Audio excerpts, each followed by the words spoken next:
Good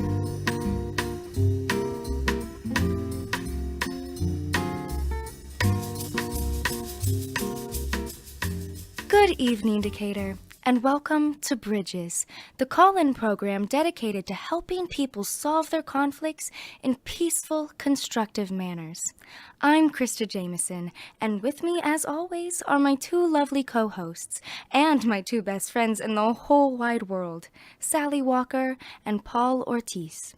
You are so sweet, Krista. It's always a pleasure to do the show with you. It really is. Oh, you guys are too kind, really. Okay, let's open up these lines and take some calls. On it. Thanks, Paul. Ooh, we've already got our first caller.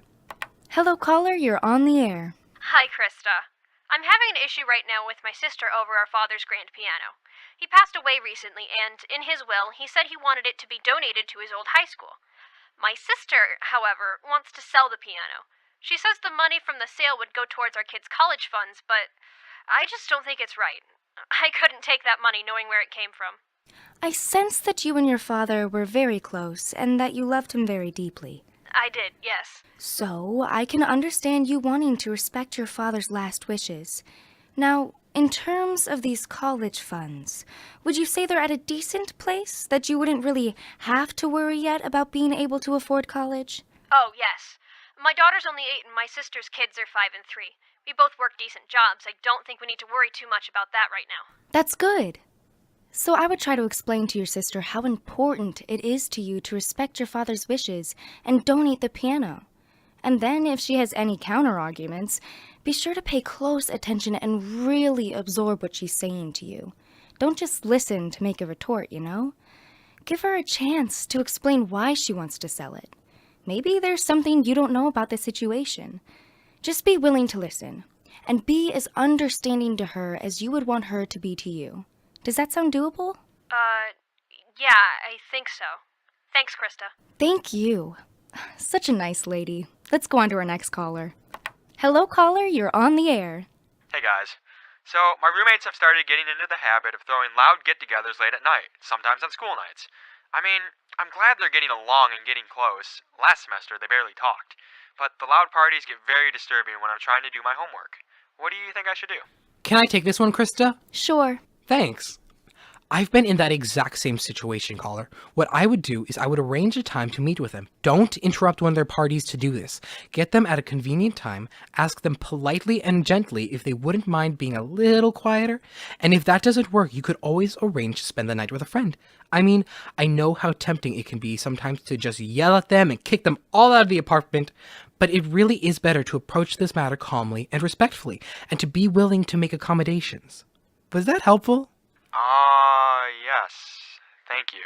Thank you for calling in. Let's take our next caller. Hello, caller, you're on the air. Hello? I desperately need your help. I've got nowhere else to turn to. There's a strange man in my apartment, and I think he wants to kill me. I've called the police, but they're not going to get here for another 15 minutes. What do I do? Okay, I'm sensing that this situation is causing you a great deal of anxiety. Lady, that is the understatement of the century.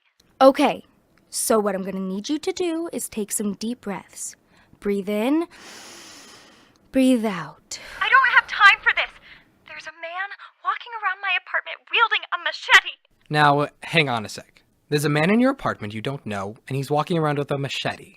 Have I got that right? Yes. Okay, now, how do you know for sure that he's trying to kill you? What the hell are you talking about? I mean, this could all be a huge misunderstanding. It could just be something innocent, you know? The man broke into my apartment wearing a ski mask, and I cannot stress this enough, is wielding a frickin' machete! Oh. You didn't mention the ski mask before. Yeah, that does sound kind of suspect. Oh my god. Can I chime in here for a sec? Sure. Now, caller, have you tried reasoning with this man at all? What? Have you tried talking it out with this guy? You know, trying to get a better understanding of where he is? I think I have a good enough understanding of where he is. He's in the hallway, right outside of my bedroom. Oh God! He's trying to get in. I gotta get out of here. Now, caller, it won't do you any good to run away from your problems. You need to face them head on. Believe me, honey, I've been there. He's gonna get in here. I'm gonna go out the window. Whoa, now caller, don't do anything irrational over this. Remember, suicide is a permanent solution to a temporary problem. I'm not jumping, you dingbat. I'm gonna shimmy down the drain pipe. Crap! He's breaking down the door. I can't talk anymore. I gotta go. Well, I certainly hope we helped her out. I think she'll be just fine if she follows our advice. Well, it looks like we're out of time here on Bridges. We hope you'll all tune in again same time next week, and don't be afraid to call in with whatever issues you may have. On behalf of my beautiful co-hosts, Paul and Sally, this is Krista Jameson saying good night and God bless.